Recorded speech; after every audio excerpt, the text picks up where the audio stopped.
If you like the video, then please consider supporting Slope's Game Room on Patreon.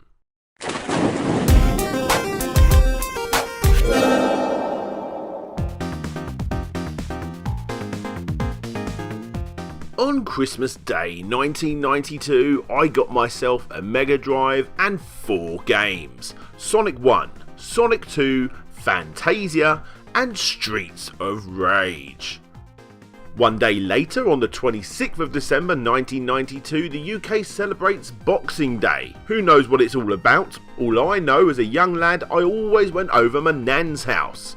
However, this time, I was allowed to take over my brand new Mega Drive and the 4 games.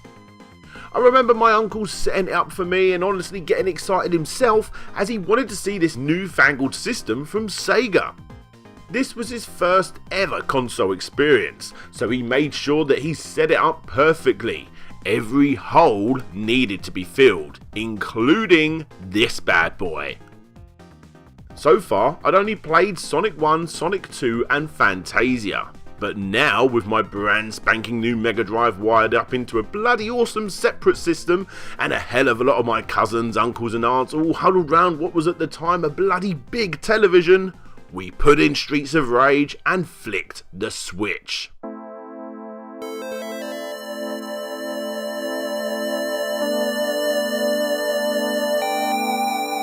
Everybody was gobsmacked at how good games had become. Not only the almost arcade-like graphics and gameplay, but obviously the sound too. One of my very earliest Mega Drive gaming memories was when my mum said out loud, "Wow, the music's good, isn't it?" Yes, it was. Never in my wildest dreams would I have ever imagined that 9,105 days later, yes, I worked it out, that I would be going to see Yuzo Koshiro perform probably the greatest ever video game soundtrack live in one of London's, if not the world's, most popular clubs.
I am so thankful for Nick Dwyer, Datadiscs and Hyperdub for keeping me in the loop with this event.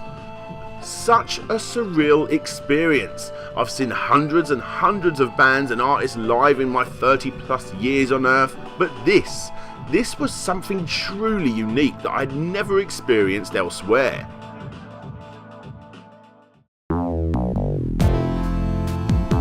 The day started off in a small 70-ish person invitation and competition winning only pre-event, where I and 3 internet friends, Kim Justice, On a Retro Tip and King Monkey, were all invited to attend. This pre-event not only dished out free Red Bull, which was nice, but also gave fans of that classic Streets of Rage trilogy an insight into the world of Yuzo Koshiro and his personal journey to becoming one of the most legendary video game composers ever. This is your first time to London, right? Yes.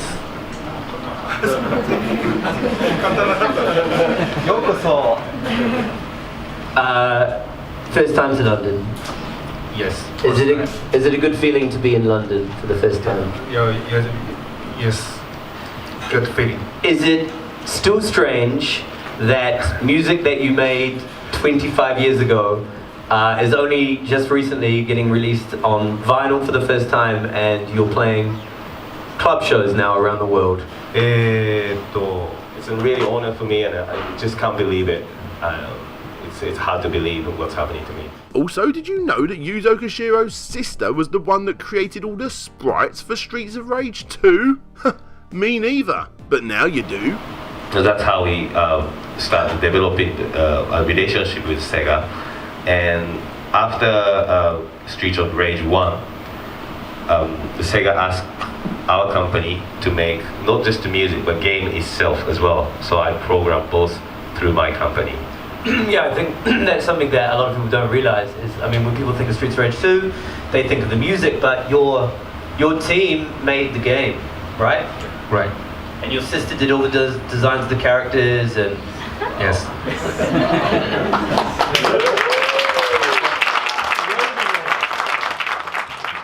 Anyway, the event finished with a round of applause and Datadisc taking to the decks for a very impressive personal and excellent sounding DJ set.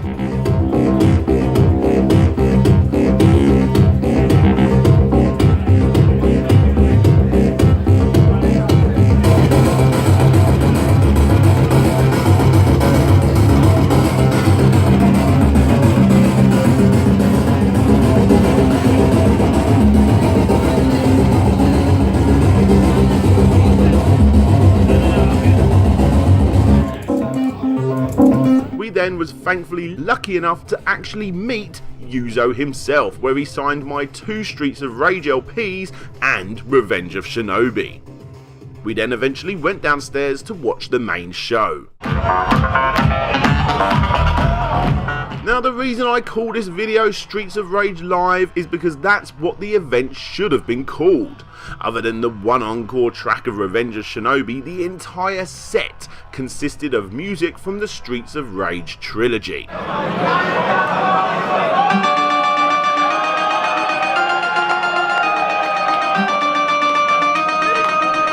They played for maybe a couple of hours tops, and it was absolutely breathtaking. The live sounds, the visuals, the atmosphere, everything was far greater than I would have ever expected.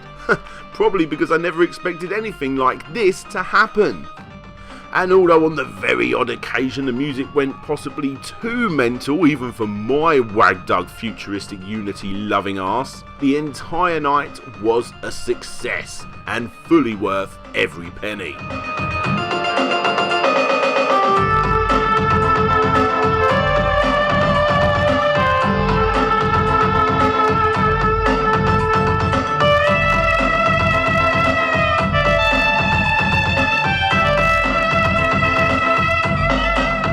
If the amazing Nick Dwyer ends up bringing the Digging in the Carts tour to a city near you ever again, which by the way I've heard rumours that he will, then I highly suggest that any fan of these games, the system, or chiptune music in general most definitely should check it out.